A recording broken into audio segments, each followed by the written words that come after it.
here with me. It's worth it. So as we approach the end of the year and the start of a new one, as we approach the end of the year and the start of a new one, approach your life experiences as lessons learned. Lessons on what not to do and what to do better in and outside of your relationship. Don't focus on the goals you wanted to accomplish this year but didn't. Focus on reaching your goals in the new year. As long as you are alive, your goals and dreams do not have expiration dates. No matter how hard it seems to achieve what you want in life, trust me, if you really want it, it's worth it. So don't give up on the process of doing what it takes to achieve your goals in life. If you have current relationship goals or are seeking to entertain a new relationship, make sure that you do the work that will require to maintain a healthy relationship that is required. So make sure you do the work on yourself. If you're interested in building a better relationship, or if you're interested in building a new relationship with someone else. So the better relationship, I mean by the relationship that you're in currently, you want it to be better. Work on yourself and what you need to do to maintain a healthy relationship. So even if you are entertaining a new relationship, work on yourself so that when that relationship comes, you are ready. So the work will require you to take a deeper dive into the core being of the person that you truly are. Who are you? Do you even know? Do you know who you are? Are you relatable? Are you ready for everything that you say you want in life? Are you really ready? Are you relational? Do you know how to get along with people? Do you know how to interact in somebody else's space and be okay there? So oftentimes we say, oh, I'm ready. I want this. I'm ready for everything that I say I want. But then when that person comes into your life, you find out, maybe I wasn't as ready as I thought I was. So it's important to work on you. Figure out who you are, what you want in life, what makes you happy, what type of person are you? Again, are you relatable? Are you relational? Are you ready for everything that you say you want? If you say you want loyalty in your relationship, can you actually give loyalty? Are you actually a loyal person? So you have to ask for the same things the same things you want should be the same things that you are willing and able to give as well. So you shouldn't ask for loyalty if you cannot be a loyal person. So you have to keep that in mind. Are you whole? That's important as well. So are you incomplete? Looking for someone else to complete you, to fulfill you, to make you feel like you're whole, because two half people cannot make a whole.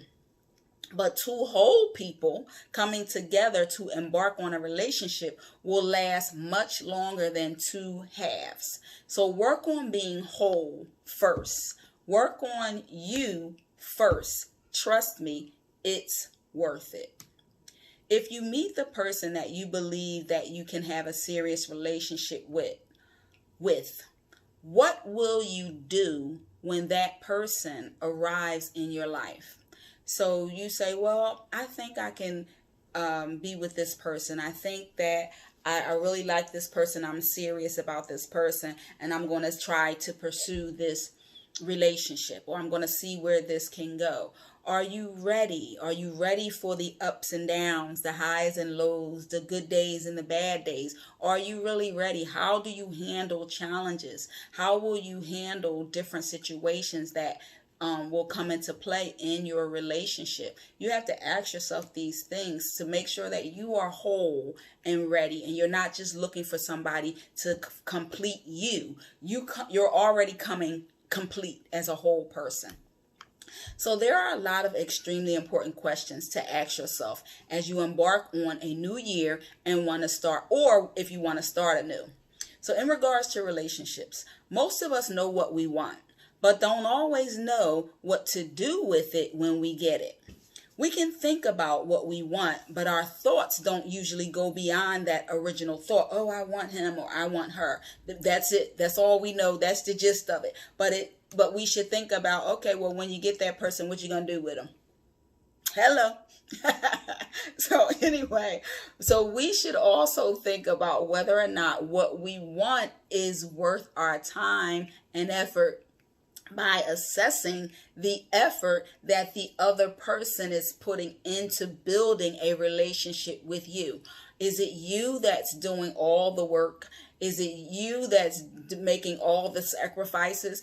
It has to be a mutual sacrifice. It has to be mutual people putting in the same amount of work, or at least close to it. You know, sometimes you don't get exactly the same, but at least you want to see those same efforts that you're putting into your relationship. So it makes you know that this person wants you just as much as you want that person. So we have to adequately prepare ourselves to be ready for everything that we want in life.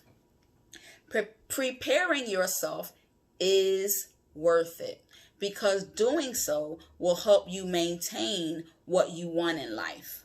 Therefore, it is worth fixing you first. I keep saying you because oftentimes we don't always look in the mirror at what we could have done better, what we should have said or shouldn't have said in our relationships, or shouldn't have done in our relationships.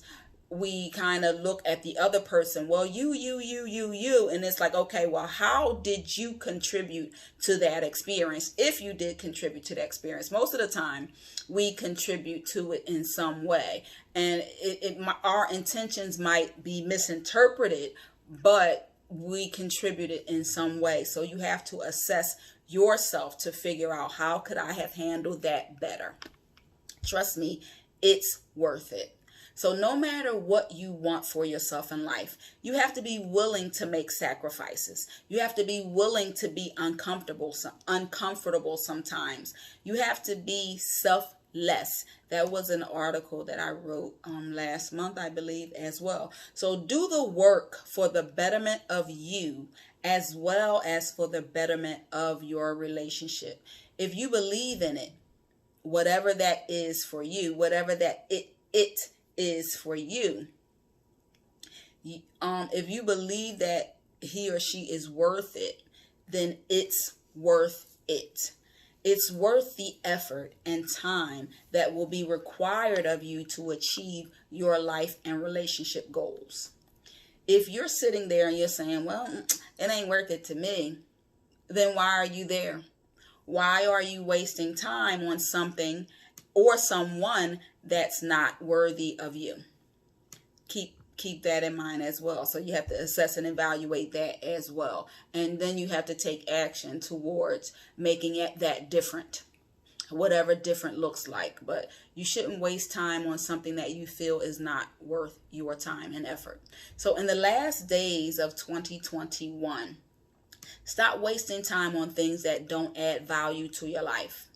I want all of us to be reflective on our goals and how we spend our time to achieve them. So you can have goals, but what good are those goals if you're not working towards achieving them? If you're doing nothing to achieve your goals, what is it? What good are the goals if you're not doing anything to achieve the goals? So ask yourself, these are my goals. What am I doing today? What am I doing right now to achieve my goals? If you're doing nothing, then you must not want to achieve your goals, because nobody's going to do it for you. You have to do the work. I always say that in most of my articles. You have to do the work. So again, I want all of us to be reflective and take an introspective, which is internal look at ourselves, yourself. Take an inventory of your own behaviors, your actions, your words, and also how you treat people that you have nothing to gain from. And after that insightful introspection, ask yourself and be honest when you answer, would you date you? Would you date you? Would you date somebody like you? Would you date somebody with the same personality traits, the same mindset, the same attitude, the same everything, the style of fashion, the way you dress, the way you look, your attitude, your personality, how you treat people, would you date somebody like you? Me? Oh, I would love to. I just haven't met him yet, so no. But in all seriousness, I definitely would date somebody like me. I definitely would. So if you can say that about yourself, then you're an awesome person, and kudos to you for getting it right. But if you say, nah, I probably wouldn't, then whatever makes you think, nah, I probably wouldn't, those are the character traits that you should work on changing for the better, for the betterment of your relationship. So there's a reason why you say you would date you, and there's a reason why you say you wouldn't date you. Now you have to be honest, because most people will be like, yeah, I date myself, yeah, I date me, but really, would you allow your daughter or son, if you're a male or female or whatever your preference is, would you allow that person to date you, your son or your daughter, to date someone like you? That might make you be a little bit more honest in your answer, because you're taking yourself out of the equation. So ask yourself that. If your daughter met a man like you, would you allow her to continue to date him? If your son met a woman like you, would you allow your son to continue to date your daughter? I got confused about what I was saying for a minute there. But would you allow your daughter to date a man like you? Would you allow your son to date a woman like you? So think about it, because when you answer those questions, it will give you a better understanding of the things that you need to work on to change for the betterment. It is worth it. It's worth it. So the truth is, most of us have to work on healing from our traumas. Healing from our traumas, so that we don't inflict that pain from our traumatic experiences onto someone else who had nothing to do with what caused your trauma. I'm going to read that again. The truth is, most of us have to work on healing from our traumas, so that we do not inflict the pain from our traumatic experiences onto someone else who had nothing to do with what caused your trauma. That was a word. I hope you caught it. So unaddressed trauma will impact your relationships. So healing you is so important. It is worth it. If your answer to the question, would you date someone like you, is no, then you really need to work towards being a better person, being a better mate, being a better you. Until you are someone, this one is deep for me. So until you are someone that you would date, keep working on yourself until you are someone that you wouldn't mind dating. It's worth it. I wasn't always the way that I am now, but I did the work on me, and I love who I have become and who I am still yet becoming. It is worth it. Trust me. If you truly want to be happy with yourself and generally happy in life, you have to be okay with working on being a better you. Trust me. It's worth it. And that is an article titled, It's Worth It. It's in the For the Love of Relationships section of the Love Exquisite Magazine for October 2021. Please work on being a better you if that is what you need to do. It's worth it.